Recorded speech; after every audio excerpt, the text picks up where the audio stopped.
If you're one of the millions of people who take a pill every single day for a chronic condition, you've probably had this thought. Wait, why do I have to take this forever? It feels like a total paradox, right? Well, today, we're going to unpack that. We're going to break down this medicine paradox. Okay, so let's just get right to the heart of it. You take a pill, your blood pressure goes down. Perfect. Problem solved. Or is it? So why on earth can't you just stop taking it? And this isn't just about blood pressure, right? This goes for type 2 diabetes, high cholesterol, you name it. The answer, it turns out, really gets to a huge misunderstanding about what these, frankly, incredible medicines are actually designed to do. All right, here's our game plan. We're going to talk about the medicine paradox itself, and then look at why these pills are really symptom managers, not cures.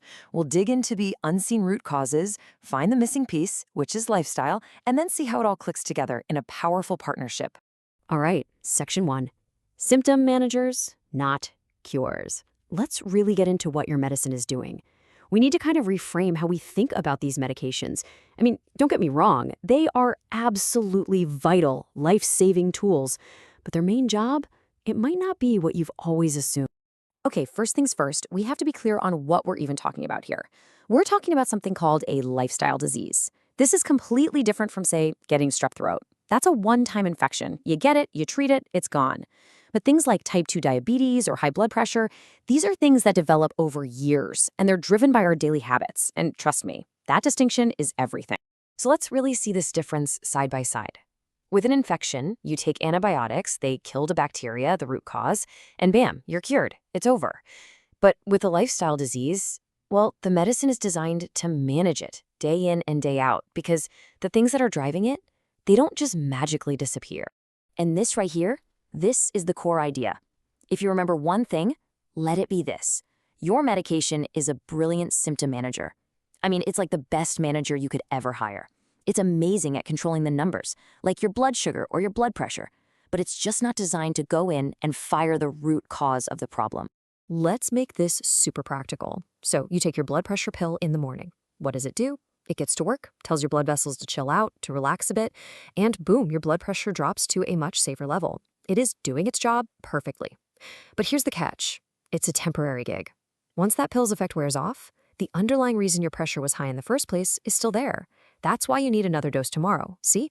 It's managing, not curing. Okay, that brings us to our next big question. If the medicine is just managing the symptoms, what's going on under the hood? What are these unseen root causes that the pill isn't really touching? This is where it gets a little tricky, because medication can create this really powerful illusion of health. You go to the doctor, you get your lab work back, and hey, your numbers look fantastic, your blood sugar is in range, your cholesterol looks great. It really feels like, whew, problem solved. But the reality is, those great numbers are happening because the medication is doing its job managing the symptoms. Under the surface, the actual damage, the processes that cause the high numbers to begin with, they can still be chugging along silently. So, of course, the next logical question is, what are these underlying root causes that the pills don't fix? Let's name them.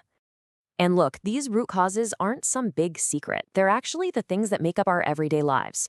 We're talking about poor diet, not moving enough, chronic stress, not getting enough sleep, all these habits. These are the things that over years and years create the perfect storm inside our bodies for these diseases to develop. And to get a little more sciencey for a second, what we mean is that medicines just aren't built to reverse years of this deep biological damage. They can't, for example, put out the fire of chronic inflammation. They can't fix insulin resistance. That's when your cells basically start ignoring insulin. And they can't just scrape away plaque that's already built up in your arteries. They manage the immediate danger, but they don't do the deep repair work. Okay, now for the good news.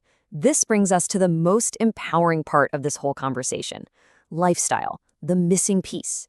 If medicine is taking care of the symptoms, what takes care of the source? And here it is, plain and simple. While your pills manage the symptoms, it's your lifestyle choices that can directly target and actually improve the root causes. This is the only thing that gets right to the source of the problem. This table just lays it all out so clearly. Look at this. Medicine alone, great for symptoms, not so much for the root cause. Lifestyle alone, the opposite. Great for the root cause, but maybe not as fast for symptoms. But that bottom line, that's where the magic is. Medicine plus lifestyle. You get a high impact on both. You're controlling the immediate risk and you're fixing the underlying problem. That's the winning strategy right there. And the best part? We're not talking about some crazy extreme overhaul. We're talking about the big ticket items that science has proven again and again. Things like eating more whole foods, getting some regular physical activity, finding ways to manage stress, and really, truly prioritizing good sleep. And this is the real prize. When you are consistent with these lifestyle changes, it is totally possible, under your doctor's supervision, of course, that you could actually reduce your medication dose. Why? Because you're not just putting a Band-Aid on the symptoms anymore. You're actively helping your body to heal. So let's tie all of this together into a new way of thinking. This isn't about medicine versus lifestyle. It's about creating a powerful partnership for your long-term health. Yeah, we really have to bust this myth right now. The biggest misconception is thinking that a prescription is a permission slip for an unhealthy lifestyle. It's just not. Think of it as a safety net. It's there to protect you, to control the immediate risk, which buys you the time you need to work on the real deep healing. Let's break down their roles. Medicine's job is to manage the immediate risk and keep your symptoms in check. It's your defense. Lifestyle's role? That's your offense. It goes after the underlying cause and actively builds better health for the long run. You absolutely need both on your team. So what's the big takeaway here? It's that the safest, most effective long-term strategy is this powerful combination, using the immediate protection of your medicine while you embrace the deep healing power of your lifestyle. It's about getting truly healthy, not just getting good numbers. So I'll leave you with this final question to think about. Your symptoms, they're like a fire alarm going off. And your medication, it's fantastic at silencing that alarm, which is super important to prevent immediate disaster. But the fire, the root cause, is still burning in the background. So the real question is, are you just going to keep silencing the alarm, or are you ready to fight the fire?